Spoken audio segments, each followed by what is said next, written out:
Hola de nuevo, bienvenidos al canal Análisis Económico Postkeynesiano en Latinoamérica. En la sesión de hoy se analizará la creación de dinero en el ámbito público, es decir, se analizará la creación de dinero que realiza el Estado.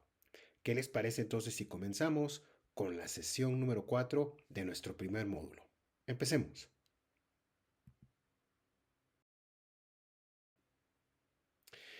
Bueno, y para el día de hoy, esta es la tabla de contenido que vamos a analizar.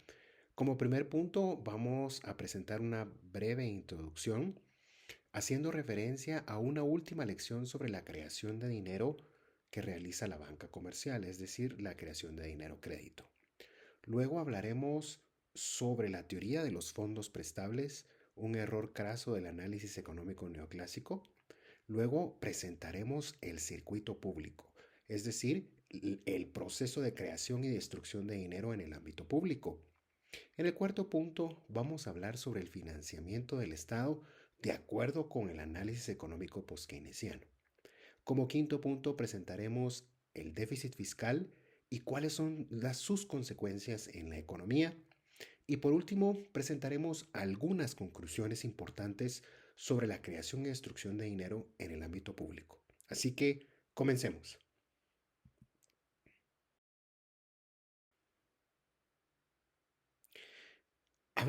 Para comenzar, hablemos un poquito sobre una última lección que podemos aprender sobre la creación de dinero crédito, es decir, el proceso de creación y destrucción de dinero que ocurre en la banca comercial.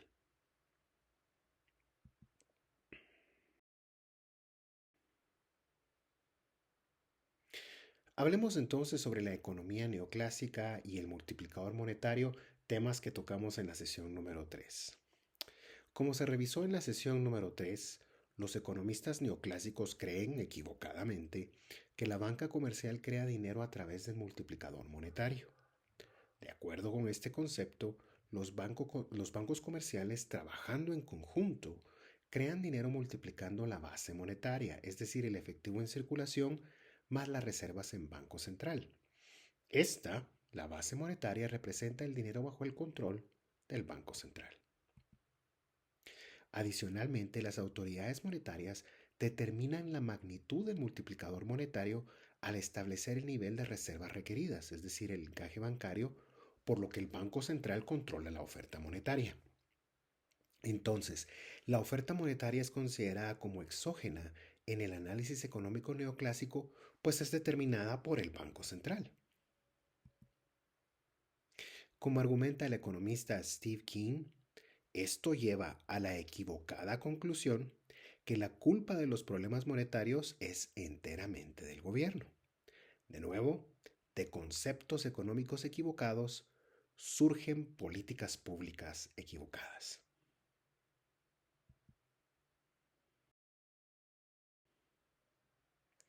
Bueno, ¿y qué les parece si presentamos dos ejemplos de políticas públicas equivocadas que surgen de este concepto equivocado que acabamos de presentar? La primera es, pues de nuevo, un ejemplo local, un ejemplo de mi país, Guatemala, es la reforma al artículo 133 de la Constitución de la República. En esa reforma se prohíbe al Banco Central el financiamiento al Estado, al prohibirle a la institución la compra de bonos del Tesoro emitidos por el Ministerio de Finanzas, ya sea en el mercado primario o en el mercado secundario. Esto con el objetivo de detener la creación inorgánica de dinero, detonante histórico de inflación y de devaluación de la moneda. El Banco Central podrá realizar estas compras solamente en situaciones consideradas como catástrofe nacional por 2/3 de diputados del Congreso de la República. Vamos a un segundo ejemplo. En Chile, el artículo 27 de la Ley Orgánica Constitucional del Banco Central de Chile. Este artículo dice: el banco podrá otorgar financiamiento o refinanciamiento solo a las empresas bancarias y sociedades financieras. De manera alguna podrá otorgar a ellas su garantía ni adquirir documentos emitidos por el Estado, sus organismos o empresas. Ningún gasto público o préstamo podrá financiarse con créditos directos o indirectos del banco. Como el gobierno es el culpable de los problemas monetarios, según el análisis neoclásico, entonces si se limita la creación de dinero por parte del Estado, se evitarán muchos de estos problemas monetarios, principalmente la inflación. Y no solamente es Chile y Guatemala quienes han establecido este tipo de legislación. Varias naciones han impuesto este tipo de restricciones.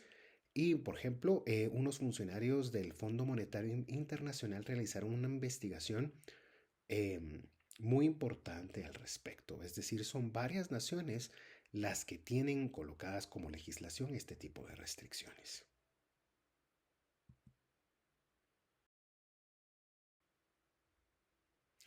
Y nuevo, las políticas públicas equivocadas surgen de análisis económico equivocado.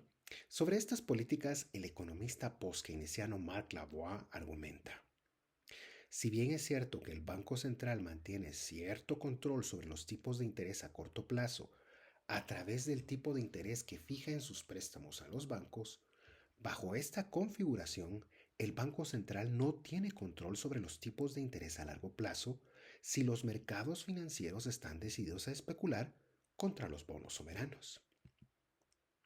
Y una restricción muy similar generó la crisis de deuda soberana de algunos países miembros de la Unión Europea en el periodo entre 2009 y 2012, al darse cuenta los especuladores que el Banco Central de Europa no estaba dispuesto a realizar compras de bonos de países miembros que se encontraban en problemas. Recuerden que para 2011-2012, por ejemplo, los bonos soberanos de Grecia estaban pagando más de un 25% de tasa de interés anual y el Banco Central de Europa se rehusó a intervenir. Más adelante se dedicará una sesión completa a analizar la situación del euro durante este periodo y la situación del euro en la actualidad, pues hubo cambios importantes en el Banco Central de Europa con la llegada de Mario Draghi a la presidencia de esa institución en 2011.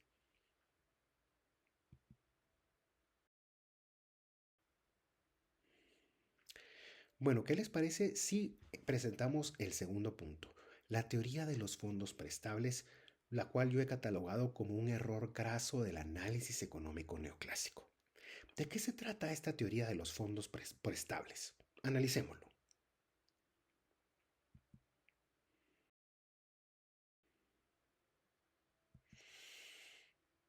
Regresamos al dinero y el Estado y en la sesión número 3 se revisó cómo la banca comercial crea dinero cada vez que otorga préstamos en forma de depósitos.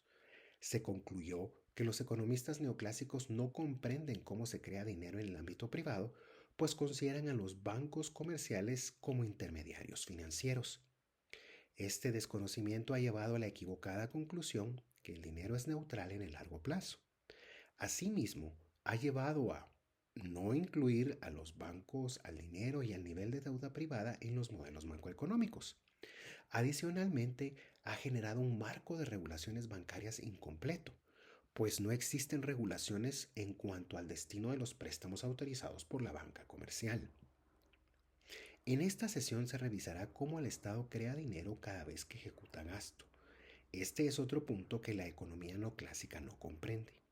Esto ha llevado nuevamente a políticas públicas equivocadas, específicamente la austeridad y el dominio de la política monetaria.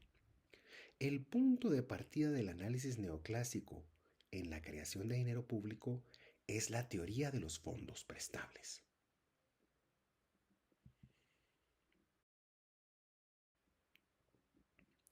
Hablemos un poquito entonces sobre la teoría de los fondos prestables. Para presentar esta teoría se debe regresar al libro de texto del profesor de la Universidad de Harvard, Gregory Mankiw, Macroeconomía. En el libro Macroeconomía, Mankiw argumenta: cuando el Estado gasta más de lo que recauda en impuestos, pide prestado al sector privado o a gobiernos extranjeros para financiar el déficit presupuestario. A continuación se demostrará que el argumento que presenta Mankiw en su libro de texto es incorrecto.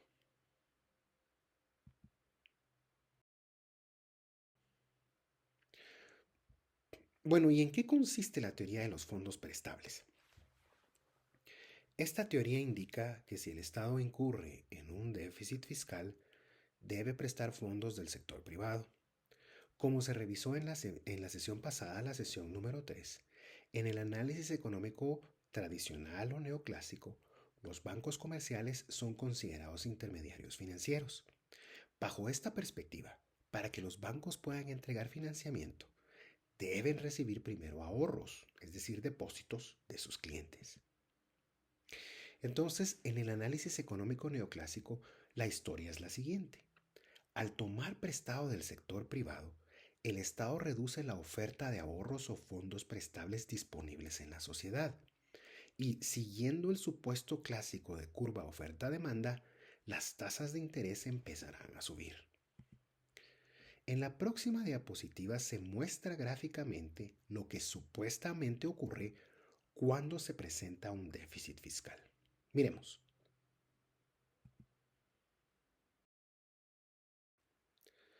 Y esta gráfica muestra lo que, de acuerdo con el análisis económico neoclásico, sucede cada vez que el Estado incurre en un déficit fiscal. Primero, es necesario analizar el primer punto de equilibrio. Existe una oferta de fondos prestables, es decir, los fondos que los ahorrantes han colocado en el sistema bancario. Como bajo el análisis neoclásico, los bancos son considerados intermediarios financieros, estos son los fondos que están disponibles para que los bancos otorguen financiamiento. Esta se representa por la línea color rojo. El punto de equilibrio en el mercado de los fondos prestables ocurre al igualarse la oferta de fondos prestables, la línea color negro, y la demanda de fondos prestables por el sector privado. Es decir, la inversión I sub 0 y el ahorro S sub 0 encuentran un equilibrio. Este equilibrio genera una tasa de interés de equilibrio de I estrella sub 0. Ahora, otro elemento equivocado del análisis económico neoclásico es que al incurrir en déficit el Estado debe prestar del sector privado. Esto hace que la demanda por fondos prestables se traslade hacia la derecha, pues la demanda por estos fondos ha aumentado. Esto se refleja por la línea de color gris. Como la oferta de fondos prestables tardará en adaptarse, es decir, tomará tiempo que los posibles ahorrantes reaccionen a la tasa de interés más alta que se reconoce por los ahorros, esto generará que la tasa de interés aumente.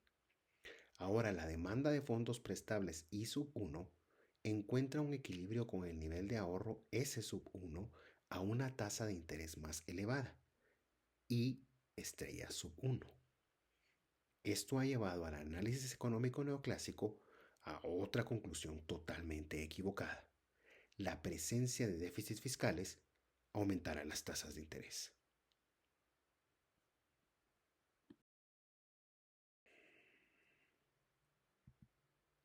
La teoría concluye equivocadamente que la política fiscal debe ser relegada a casos de emergencia, pues la presencia de un déficit fiscal reduce el ahorro nacional, es decir, reduce la oferta de fondos prestables e incrementa las tasas de interés.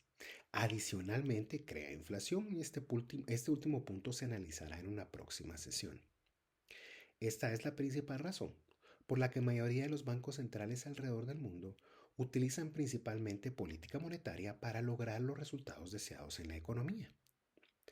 Pero, como nosotros muy bien analizamos en la sesión número 3, los bancos comerciales sí crean dinero cada vez que entregan préstamos en forma de depósitos, por lo que la teoría de los fondos prestables no tiene validez alguna. A través de la contabilidad de partida doble puede identificarse otro error fundamental del análisis económico neoclásico sobre los déficits fiscales. Pero, antes de mostrar el proceso de creación y destrucción de dinero en el ámbito público, de acuerdo con el análisis económico post-keynesiano, se debe describir el análisis económico neoclásico sobre cómo financia el Estado el gasto público.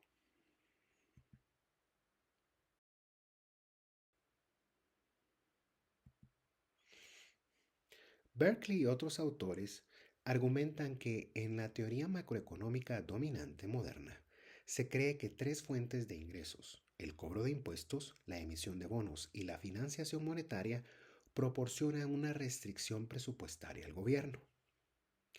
Bajo el esquema de las expectativas racionales, los déficits fiscales pueden llevar a periodos de alta inflación.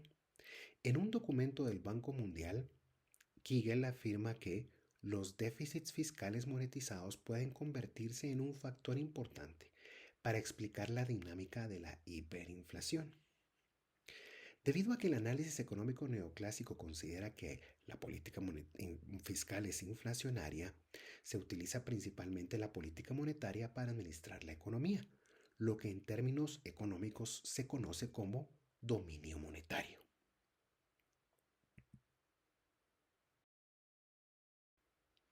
Pero, ¿a qué se refiere específicamente la expresión dominio monetario? De nuevo, Berkeley y otros autores indican que se produce una situación de dominio monetario cuando el Banco Central es independiente del gobierno y puede determinar libremente la cantidad de dinero en la economía en función de su propio objetivo de inflación. En un consenso desarrollado antes de la crisis financiera de 2008, el papel clave del Banco Central debe ser estabilizar la macroeconomía, ajustando el tipo de interés para que se ajuste al tipo de interés natural, es decir, el punto en el que el ahorro deseado se alinea con la demanda de inversión.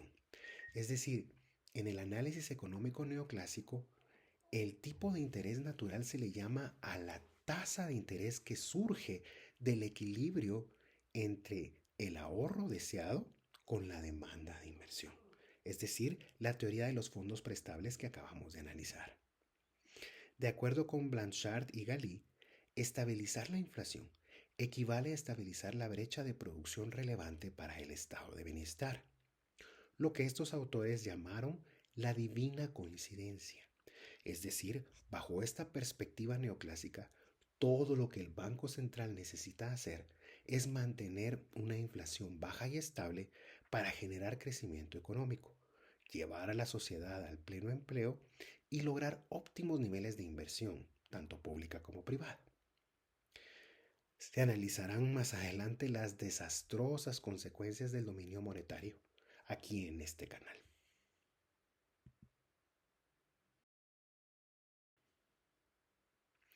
Bueno, pero como vemos, toda esta teoría neoclásica tiene un pequeño gran problema. Uno de los grandes problemas con el análisis económico neoclásico es que en realidad la tasa de interés natural no existe. Como argumenta el economista neerlandés Servaas Storm, el mercado de fondos prestables es una falsa descripción del funcionamiento del sector financiero. En el enfoque de los fondos prestables, se supone que el ahorro y la inversión son funciones independientes del tipo de interés, manteniendo el resto de variables inalteradas. Pero el problema es que el supuesto ceteris paribus no se cumple. La razón es que tanto el ahorro como la inversión se ven afectados por cambios en la distribución del ingreso y al mismo tiempo están determinados por ellos. En 1936, John Maynard Keynes presentó exactamente el mismo argumento.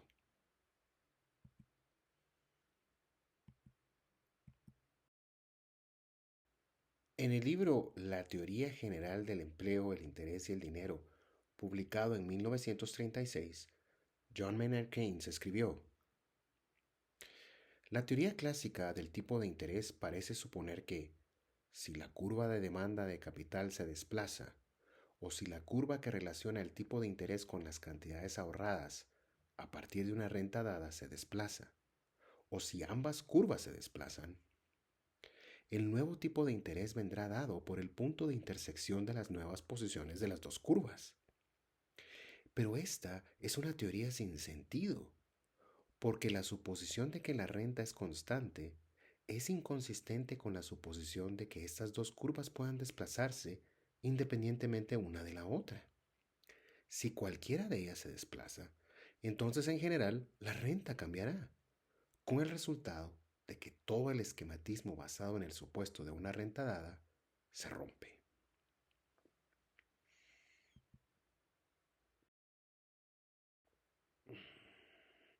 La tasa natural de interés no existe. El economista Stephen Marglin argumenta que la teoría dominante del interés se basa en un error categórico. No existe un tipo de interés natural determinado por la interacción de la demanda de inversión y el ahorro deseado.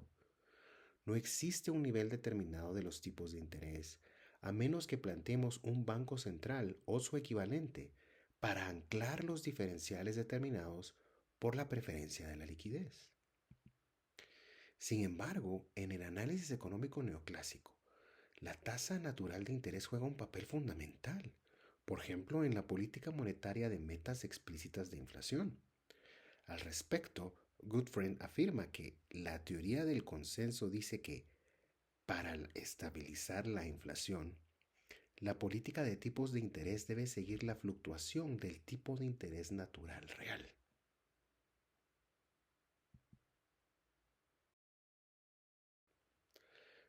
Y bueno, la tasa natural de interés no existe y regresamos con el economista holandés Servas Storm, quien argumenta que el ahorro es una consecuencia de la inversión financiada por el crédito, el dinero creado por la banca comercial, y no una condición previa.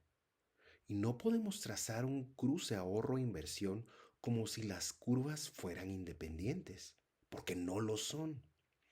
Por lo tanto, no existe un mercado de fondos prestables en el que la escasez de ahorro limite, mediante ajustes de los tipos de interés, la demanda de préstamos para inversión. En un documento publicado por el Banco de Inglaterra, Jacob y Kumhoff concluyen: el modelo de intermediación de fondos prestables o IFP actualmente dominante considera a los bancos como instituciones de trueque que intermedian depósitos de fondos prestables preexistentes entre depositantes y prestatarios. El problema con esta visión es que, en el mundo real, no hay fondos prestables preexistentes y las instituciones tipo IFP no existen. En su lugar, los bancos crean nuevos fondos en el acto de prestar, a través de la correspondencia de las entradas de préstamos y depósitos, ambas a nombre del cliente en su balance general.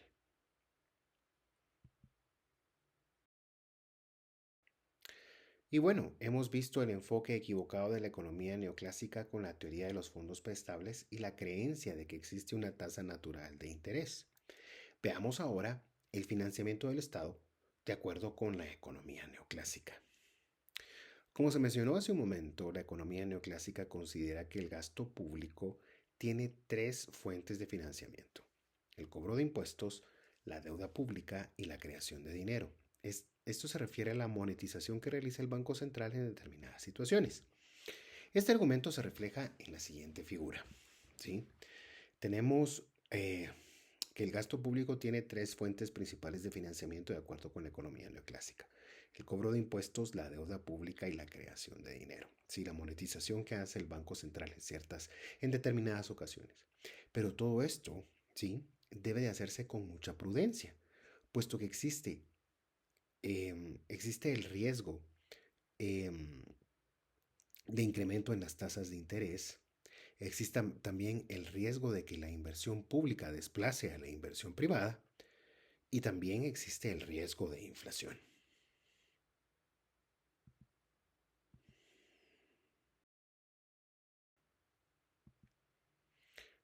Este análisis que hace la economía neoclásica sobre el financiamiento del Estado es incorrecto por dos razones fundamentales.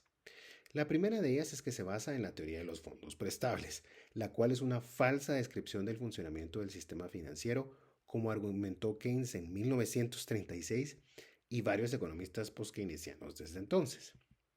La segunda es que este análisis ignora por completo el proceso de creación y destrucción de dinero, el cual se ha identificado y analizado utilizando la contabilidad de partida doble. En la sesión número 3 se presentó un argumento muy importante que presentara el economista Scott Furtwängler hace unos años. Cada transacción que sucede en una economía real afecta a los estados financieros de las partes involucradas. Y si un análisis no es coherente con la forma en la que se ven afectados los estados financieros en el mundo real, entonces la teoría no es aplicable. ¿Sí? Por el hecho de que el análisis de la economía neoclásica en cuanto al financiamiento del Estado no toma en cuenta el proceso de creación y destrucción de dinero en el ámbito público, no puede ser una descripción efectiva de cómo es que se financia el Estado en realidad. Y bueno, ¿qué les parece si dejamos el primer video de esta sesión número 4 en este punto.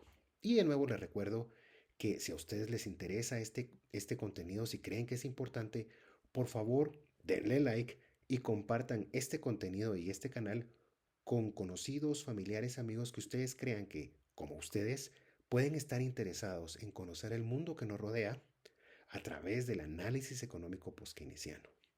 Nos vemos en el próximo video.